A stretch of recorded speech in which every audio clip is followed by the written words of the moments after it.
먼저 투자금융의 금융 구조에 대해서 한번 알아보도록 하겠습니다. 투자금융 업무는 독특한 금융 구조의 형태를 가지고 있고 그 형태를 기본으로 해서 상품별로 다양한 특징을 가지고 있는데요. 가장 기본적인 금융 구조에 대해서 살펴보도록 하겠습니다. 투자금융 업무의 금융 구조에 대한 이해는 먼저 이 프로젝트 파이낸싱 구조에 대한 이해에서 출발을 합니다. 이 프로젝트 파이낸싱의 핵심 개념이라는 것은 이 투자를 추진하는 사업주가 자기 자금과 그리고 자금 조달 목적의 형식적인 차주를 세워 조달하는 외부 자금 조달을 더해서, 그러니까 자기 자금과 외부 자금 조달을 더하여 합산한 투자 자금을 조달하여 투자를 하고 그 투자를 통해 발생하는 현금 흐름과 그리고 투자 대상 자산을 어떤 담보 가치나 상환 재원으로 하는 금융 형태가 되겠습니다. 자, 이 대출을 해주는 이 금융을 제공하는 금융사 관점에서 집중적으로 살펴볼 구조는 5가지라고 할 수 있습니다. 이 첫째는 투자를 주도하는 사업주, 우리가 스폰서라고 부르는데요. 둘째는 이 스폰서가 투자 목적으로 설립을 하는 형식적인 차주인 자금 조달 목적의 SPC. SPC는 Special Purpose Company, 특수 목적 회사를 의미합니다. 세 번째는 이 스폰서의 자기 자금과 외부 자금 조달의 비중을 의미하는 자본 구조. 네 번째는 금융의 상환 재원이 되는 안정적이고 예측 가능한 현금 흐름. 그리고 다섯 번째가 담보로서 금융의 안정성을 보장하는 투자 대상 자산의 가치와 시장성이 되겠습니다. 먼저 첫 번째로 살펴보아야 될 게 이 스폰서입니다. 이 스폰서란 이 투자의 경제적 이해가 종국적으로 기속되는 투자자를 의미합니다. 이 스폰서는 이 투자 프로젝트에서 자기 자금, 에쿼티를 투자하고요. 투자 프로젝트의 가치를 제고하기 위해서, 가치를 높이기 위해서 주도적인 전략을 추진하는 주체가 됩니다. 따라서 이 투자 프로젝트를 성공적으로 이끌기 위해서는 이 스폰서의 역량이 굉장히 중요합니다. 이 경우에 따라서 스폰서는 이제 금융회사에 대해서 신용 보강의 기능을 수행하는 경우도 있습니다. 뭐 많지는 않지만 이 경우에는 이 스폰서의 재무적인 역량이 또 중요하게 되겠죠. 이처럼 이 스폰서의 기능, 이 전략적인 기능과 이 신용 보강의 기능 때문에 스폰서의 경험, 역사, 인력, 그리고 경력, 그리고 자본 구조가 굉장히 중요하게 되는 것입니다. 이 스폰서는 크게 두 가지로 나뉘는데요. 전략적 투자자와 재무적 투자자로 구분됩니다. 전략적 투자자는 이 프로젝트의 영속적인, 이 지속적인 경영 그 자체에 관심을 두고 있는 투자자라고 할 수 있습니다.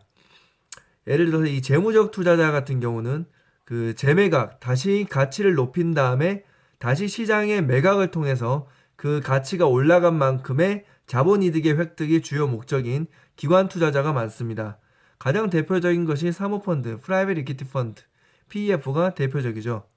이 재무적 투자자의 경우에는 이 재매각 시장에다가 다시 팔아서 차익을 실현하는 것을 목적으로 하기 때문에 항상 이 시장 재매각을 염두에 두어야 하고요. 이러한 시장 재매각은 시장에서 통칭 엑싯이라고 이야기합니다. 이 재무적 투자장이 대표적인 것이 프라이빗 이퀴티 펀드, PEF라고 말씀을 드렸는데요. 이 PEF는 일반적으로 전문적인 자산 운용사가 그 제너럴 파트너스, GP라고 하는데요. 운용사가 되어 전문성을 갖춘 투자자인 리미티드 파트너스, 유한 책임 사원인 LP를 사모의 방식으로 모집해서 프라이빗 이퀴티, 경영권 지분이나 나머지 자산에 투자를 하는 펀드를 의미합니다. 이 대표적인 PE 운용사, 그 PEF를 운용하는 운용사로는 한 번쯤은 이제 자본시장에 관심이 있는 사람은 들어봤을 법한 뭐 칼라일 그룹이라든지 블랙스톤, 뭐 KKR, 뭐 PAG 등 굉장히 많은 그 운용사들이 존재하고 있습니다.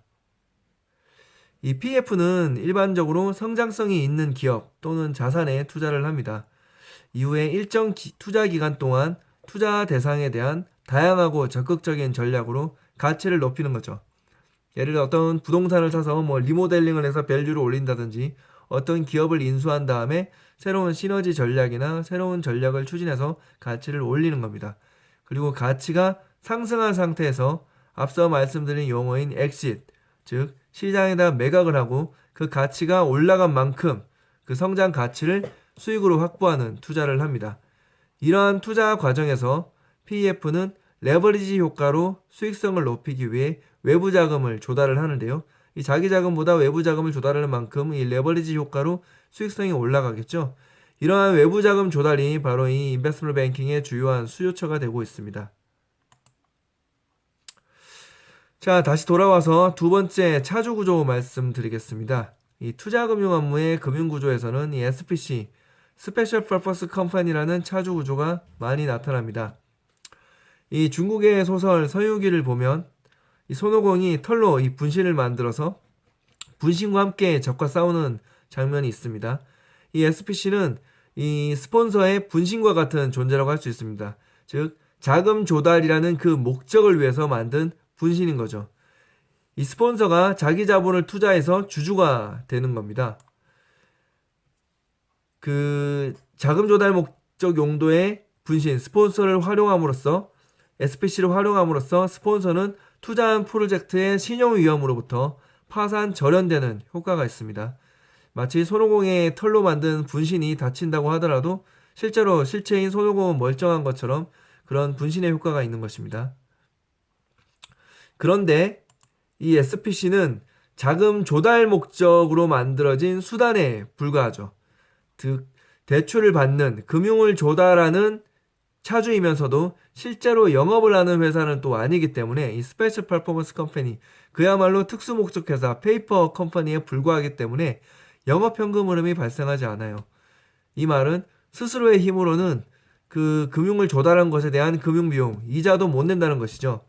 그래서 금융 조달을 할 때는 금융 비용 및 수수료 지급을 위한 회전 대출 한도를 같이 개설을 합니다. 이것을 RCF, Revolving Credit Facility라고 합니다. 그래서 이 자금 조달 목적으로 조달한 그 대출 이외에다가 이 이자를 낼 수 있는 통상 한도 대출로 취급이 되는데요. 한도 대출이라는 것은 그 중간에 상환을 할 수가 있고 상환한 만큼 그 한도가 살아나는, 가장 쉽게 예를 들자면 마이너스 통장과 같은 개념입니다. 이 투자 목적으로 조달한 금융을 일반적으로 저희가 텀론이라고 하는데요. 이 텀론과 RCF 대출은 항상 같이 묶여있는 실과 바늘과 같은 존재라고 할 수 있습니다.